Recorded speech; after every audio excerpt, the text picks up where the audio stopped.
Hey Waffle Gang, I do hope you're well. My name is Mark and today we're checking out some more relationship stories, and if you do love a Reddit story, why not consider hitting that like, subscribe, maybe that notification bell too. Let's crack on with today's first story. Now, before we do get into today's first story, I just want to give you some warnings in case you want to skip the story. It does contain terminal illness and loss of a loved one. So, as I said, if you do want to skip the story, please feel free to do so. Timestamps are always down in the description and along the timeline below. Thank you. The story is from Present Hope 4502 from the True Off My Chest subreddit saying, "My husband is cheating on me with my best friend." I'm honestly not sure where to start, so I guess I'll just start. My husband and I have been dating since I was 19 and he was 22. We've been married for 6 years now. We have 2 kids and I'm 6 months pregnant with our third. 2 years ago, I found out my dad has stage 3 colon cancer. My dad is my only parent as my mum passed away when I was 12. He's my favorite human and life without him doesn't seem as colorful. His laugh is contagious and he gives these big bear hugs that seem to make all your broken pieces feel like they are perfectly in place again. Whenever I've had a hard day, he doesn't poke and prod and just lets me vent and listens. About 5 months ago, we discovered the treatments aren't working for him, and in direct quote of the doctor, he said, months, not years. Since then, he's gotten progressively worse and now is losing memory. He looked at the dog he got for me on my 21st birthday and said, "Wow, that's a nice dog. Where'd you get it?" My husband has been my absolute rock. He's been there for me, holding my hand and helping me through this. He's been so loving and attentive to both my kids and I. Don't get me wrong, I am mother first always. I don't allow myself to wallow. My kids are still loved, cared for, played with, and I haven't let my load slack around the house. Once my dad got his updated prognosis, my husband encouraged me to quit my job. About a month later, we discovered we were pregnant again, and I still hadn't let go of my job. I kept holding out for some reason. After finding out I was pregnant again, he assured me it was okay to quit my job. He assured me it was still okay to quit my job. That honestly, it would save us a small fortune on daycare costs anyway. So I did. I quit my job. My best friend and I have been friends since diapers. Her family is like my family and vice versa. My mum and her mum grew up together. We've always been solid, and right after my dad's appointment, when we found out he had so little time left, I drove straight to her house and she held me while I cried for hours. If there are soulmates in friend form, she was mine. Thick as thieves is what my mum used to say. This morning, as I was up with my 3-year-old, he's sick, my husband's work alarm was going off. He has a few he set, so I turned that one off and gently woke him up. He said he was up late working, so he took the morning off, rolled over and went back to sleep. As I went to turn off the remaining alarms, I saw a text from my friend on his lock screen that said, "I'm assuming since there hasn't been an angry pregnant lady on my doorstep, you haven't told her about us yet." Time froze in that moment. I took his phone and walked away and just read their conversations. 4 months, this man has been fucking my best friend. 4 months, these people have been lying to my face. And I know what you're going to say. You should have seen the warning signs, but I've been clutching this phone in my hand for 2 hours and nothing. He's been so loving and attentive to me, but he always has been. So kind and gentle. There's been no late night work nights except for once in a blue moon. There's been no lingering touches between them or even glances. They act as they have since the first day I introduced them. How sick is it that she calls him her brother, but she screws him? I know so many people get a moment of clarity in situations like this, but I have none. Aside from being sad about my dad, I haven't changed. I'm still a loving wife and mother. I still doted on him and my children. I talk to him about how he is doing and how was his day every freaking day. I haven't allowed the ground to swallow me whole. I know what I have to do now, but I just don't want to. I'm about to lose my family and my support system in one blow. I'll confront him tomorrow. Today, I just need this last 24 hours of peace. As for her, I won't give her the satisfaction of a response. I don't care why she did it. She did it and it's done. I was always the friend who cleaned up her messes. After today, I will cut her out of my life like she never mattered at all. This has been the hardest storm I'll ever weather, but damn it, I know I'll sail through it. If not for me, for my children. Now, I'm sure there's going to be plenty of good legal advice down in the comments below, far better than I could ever give, about getting your ducks in a row and all that kind of thing. But dealing with that on top of your dad's illness is bringing back some memories. Obviously, I never dealt with cheating on top of my dad's illness, but just thinking about what you're going through in terms of how I felt during that time. And I'm not trying to take that away from OP, I'm just trying to relate to how OP is feeling in this. And I just find it incredibly unfair that you're having to use your valuable time and energy towards this, what he's done to you, instead of putting it towards your father and the time that you have remaining. It's, oh, fucking hell. And it all sounds absolutely horrible to be dealing with. But OP's last sentence there, where they said, this has to be the hardest storm I'll ever weather, but damn it, I know I'll sail through it. If not for me, for my children. It sort of gives me some hope for what OP is going to do next. OP was the top comment on the post as well, giving a small update. And said, a small update about everything going on since my kids are now in bed for the night. I spent the morning gathering everything I could and making a checklist. I sat in my office for the better part of the morning, telling my husband that I was preparing things for my dad. Not a total lie, I did have to get him sorted with hospice today.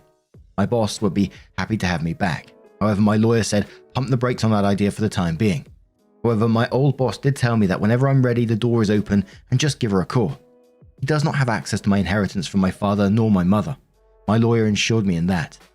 I didn't mention her in the post, but my mother-in-law is an absolute angel. I love and adore her so much, and she's always been my shoulder to lean on. After he'd gone to work for the afternoon, I asked my now ex-best friend's mum and my mother-in-law to meet me at my dad's house. My kids were outside playing with now ex-BFF's older brother. I just handed them the screenshots, saving them from the unsavory pictures and sex tape, though I did tell them it existed. To say they were furious was an understatement, as they are on my side completely. Angie, my now ex-BFF's mum, is ready to cut contact with her daughter completely. She kept repeating how sorry she was. We hugged and cried together. My mother-in-law told me she couldn't believe she raised a spineless, terrible human. That no matter what happens, I will always have her, and as far as she's concerned, she doesn't have a son, only a daughter. After an in-person meeting with my lawyer, we went over finances, logistics, and everything you could think of. She has all of the proof, and she's out for blood. With this post now on TikTok, I don't want him to find out by an app, because one look at the story and he'd know it is about him. With permission from my lawyer, my ex-BFF, her mum and dad, my soon-to-be ex and his parents will be having a get-together tomorrow. By the time they're sitting down and showing them everything, and that I know, my dad, my kids, and my ex-BFF's brother, he's coming to help me juggle the kids and my dad, being big and pregnant doesn't help with mobility, will be at my dad's cabin a few hours away, enjoying the time and space. I know a lot of people were hoping for me to get revenge or do psychological warfare, but honestly, after my kids went to bed, I took a shower and just broke. I don't have the strength or energy to dish anything out. I just want out. Pretending like everything was okay today was too exhausting, and I just don't want to do it. Once he finds out tomorrow, I'll update with aftermath, as I'm sure it will be huge. As for now, thank you all so much for your kindness, warmth, and support. Truly, your words have helped, given me strength to keep my head above water. I appreciate every single last one of you for everything. In the comments, Hungry Bee said screenshot and save those messages before he could delete them. OP says I did. I emailed everything to myself in an old email I haven't used since high school and don't keep saved in my apps. That way if he goes through my phone, he doesn't find it. I'm not a very good liar or good at keeping a poker face, but since he woke up, I've just been using the excuse that I'm upset about my dad and just need space. He bought it.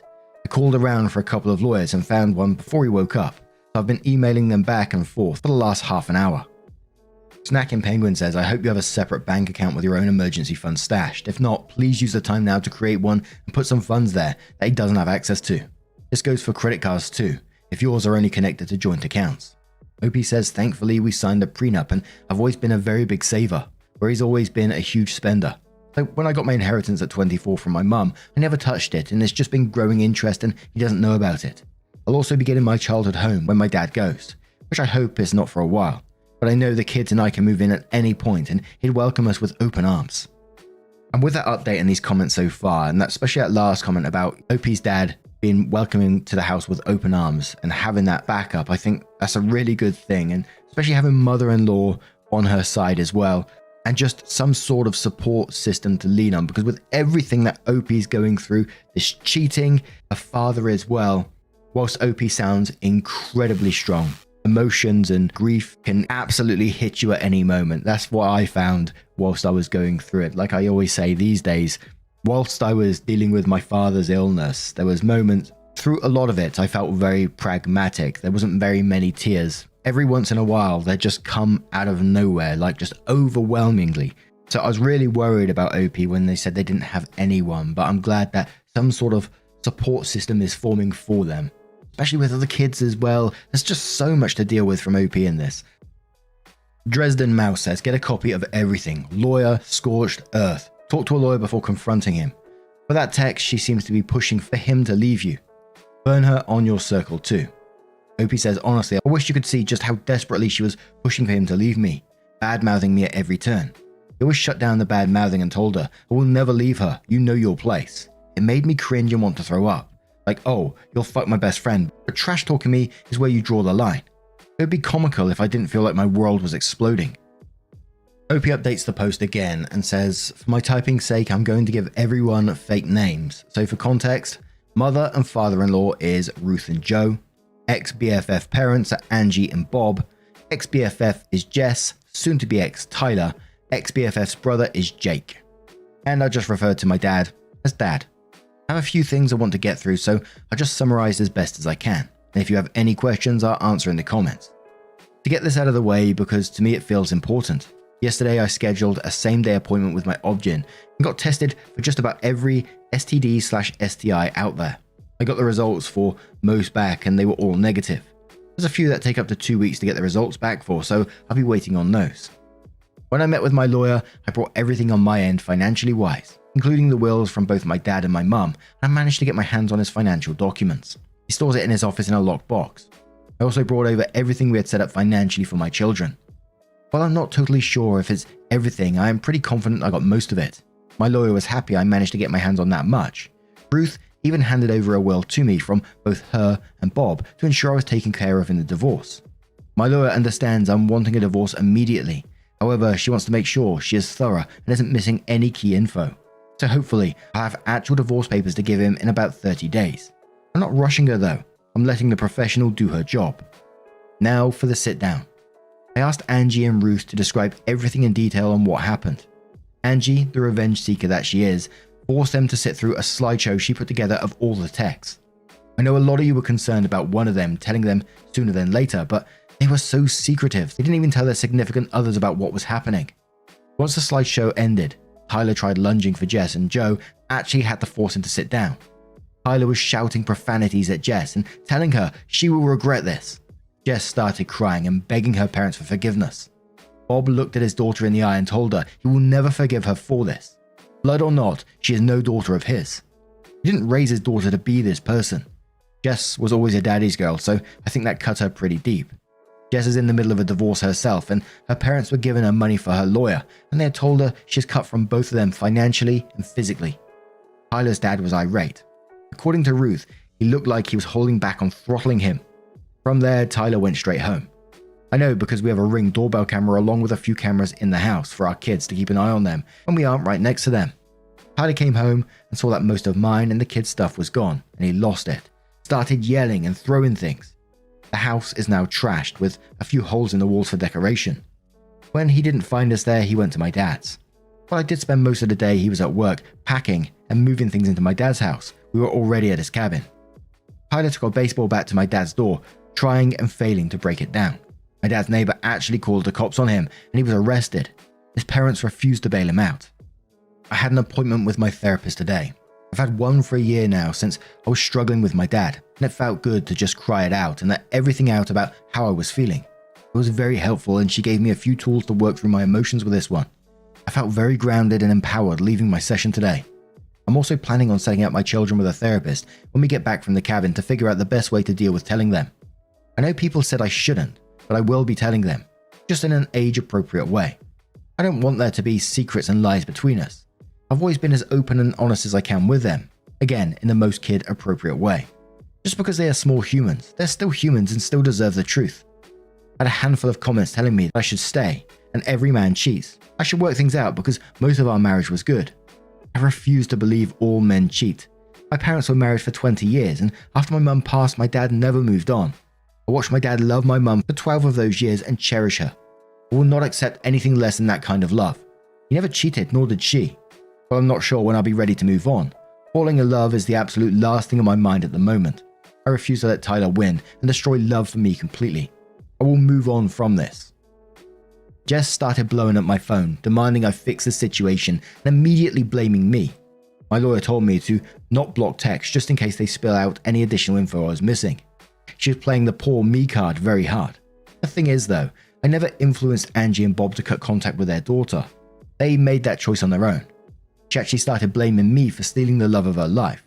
I introduced them when Tyler and I started dating, so not sure where that came from, and that Tyler is only with me for the kids. Honestly, I knew she was just trying to hurt me at that point. I didn't give her the satisfaction of responding though. Between her and Tyler, I have about 200 missed calls. Tyler went from begging and pleading me to forgive him. Like I said, I didn't have divorce papers to hand him, so he's stuck in this unknown grey area. I also asked Angie and Ruth to not say anything about the divorce to him yet. Purely just for my satisfaction, honestly. I know it's slightly petty, but keeping him in that grey area of not knowing is my small revenge to him. To threatening to call the cops on me for kidnapping, telling me Jess wasn't the only one. Bingo. Just what I was looking for. To telling me I'm a stuck-up bitch, to threatening me, to back to begging me for forgiveness. Honestly, it was just whiplash reading those texts. I'd be lying and saying if those texts didn't hurt me and terrify me all at once, but I refused to let them break me. As for both of them together, I don't think he is going to stay with her. I think he blames her for blowing up our marriage, honestly. Who knows though? They deserve each other. I was initially okay to do a 50-50 split with Tyler for custody, but after his reaction, I don't feel comfortable with that, so I'll likely be going for full custody. Jake has about 30 days of leave he's saved up, and he's going to be using them to help the kids and I get settled at my dad's house, and honestly, to be there in case Tyler tries showing up going crazy again. He's been such a big help to the kids and I lately, and I'm forever in his debt for this. Last night after the kids went to bed, he hooked up his Xbox and we played a game called Diablo 4 together to help me take my mind off things. It was fun. However, he did sort of confess that he's always had feelings for me somewhere in the midst of things, but also told me to not say or do anything back. He understands a relationship or anything like that isn't on my mind and won't be for a while. He isn't wrong, but just that he's felt this way since we were teenagers and just wanted to get it off his chest. Thank you again. Seriously, your comments, your support, your messages, all of it has been one giant breath of fresh air. Just knowing I have a whole online community willing to go to bat for me has kept me treading water these last couple of days. The comments have popped in my head when I felt like just giving up on leaving him because it's so hard and gave me so many great points and helpful advice. I know I deserve more and I can't accept his actions. And to the people who commented relating to my situation, my heart goes out to you all. The pain is awful. I hate that so many of you can relate, but your stories have resonated deep within me. You all keep commending me for my strength, and my personal favorite is telling me how proud of me you are. Every time I see those words, I start to tear up. I'm blaming the pregnancy hormones. But your words have helped put me at ease, so that way I could do what I needed to do. So I'll leave this here for now. If anything of importance happens when I go back home, I'll update further. Thank you all, and I hope you have a wonderful evening. So there were some questions to OP in the comments. So it started off saying, I'm sure many of us would like to know, have you told your lawyer that you want to go for full custody? And have you saved those messages your soon-to-be ex said with threats towards you and your children? I'm sure you have, since you saved screenshots of messages the first time. You've handled this really well. You've done all the right things to gather evidence and protect yourself. I'm proud of you, and I really wish the best for you and your children. Opie says I forwarded everything to her, as well as telling her he was arrested, and she responded with full custody, and I agreed. Thank you truly so much. So there was a deleted comment from a Redditor who's complaining about OP taking the kid's father away from them, and OP responded saying, I'm not taking away their father. I will not keep them from him at all, but yes, I will most likely go for full custody. Not out of bitterness or spite, because I simply could never be that person. There's zero excuse for punching holes in walls and trying to break down my dad's door, threatening to unalive me, unalive our children. If he wants to see them, I will allow supervised visits. Maybe in the future, if he gets therapy and help for those thoughts and actions, I'll allow it. For now, my mind is made up. You may see it as running away, but I see it as taking space to comprehend what has happened to my life and allow myself breathing room. My entire future I carved out for myself and my children that exploded right in front of my face. That deserves breathing room. And yes, I allowed others to confront what they did to me, simply because I don't have the mental capacity. My focus is on my kids and my dad. Everything else is background noise. Honestly, even if I did confront them myself, my in-laws and ex-friends' parents would have had their own confrontation regardless. I'm fully aware I will have to face the music one day. However, today is not that day, and I plan on enjoying that for the time being. A user who claims to know OP made a comment and said, "Are you serious, Jade? Coming on here and playing the victim, you disgusting fake human being. Not only that, but you expose yourself by telling the real names. Now everyone will know it's you and your entourage. You are so jealous and have a huge obsession with Kristen that you ruined your own life after all the mess you created. It's obvious Toby never loved you, but just wanted to use you for his pleaser. There's nothing more easier to manipulate than a jealous freak who has an obsession with him. If he really wanted to run away with you, He would have done it a long time ago, but he lied to your face with the one big excuse ever. I stay for the kids. Ha, you are the clown here, not the victim. That's why even your own parents cut you out from their lives too. You are such a shame as a woman, but also as a human being. You pretend to be friend and betrayed not only her, but your family and your own husband. Can't wait to hear what will happen to you when more people will know around you. You'll finally receive the treatment you deserve, specifically after wishing her to lose her baby. Karma will do his job now. Opie responded saying, you told me to break up with him when I was 19 and you were engaged to another man. You never said why. You never said anything about him, because if you did, I would have never been married and you would have been cut out sooner. Also, no. I put fake names in the post to protect your identities, but if you want to blast yourself to the public, that's your choice, not mine. OP has one more update and says, hi everyone. I know a lot of people are still asking for an update. Not much has happened, but here are things that have happened. Tyler discovered the post and asked me if I was seeking a divorce. I said I was. He apologized for losing his cool, asked if there was any hope for reconciliation. I said no. We did have a conversation about the kids and he'd be allowed to see them with supervision, to which he agreed to. I had another meeting with my lawyer. Nothing of major importance happened. Nothing, and I mean absolutely nothing, has happened with Jake. He didn't take back his confession, but as I said, it's on the back burner for a long while. My kids' health and well-being take priority over all else. My dad's health is on a steady decline. He's now in hospital with no release date in the immediate future. Please send over thoughts and well wishes his way. My kids are adjusting well. We have a therapy appointment for them scheduled next week to help them. My oldest has more questions than the rest, but I'm trying to save any big conversations for the therapy appointment, so I know I'm conveying the answers in a meaningful and least harmful way. Also, my oldest made tryouts for the traveling soccer league. Yay. Oh, and the baby is doing great. Things have calmed down a lot, truly.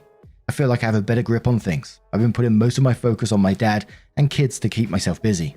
Thank you friends for the love, support, and for checking in.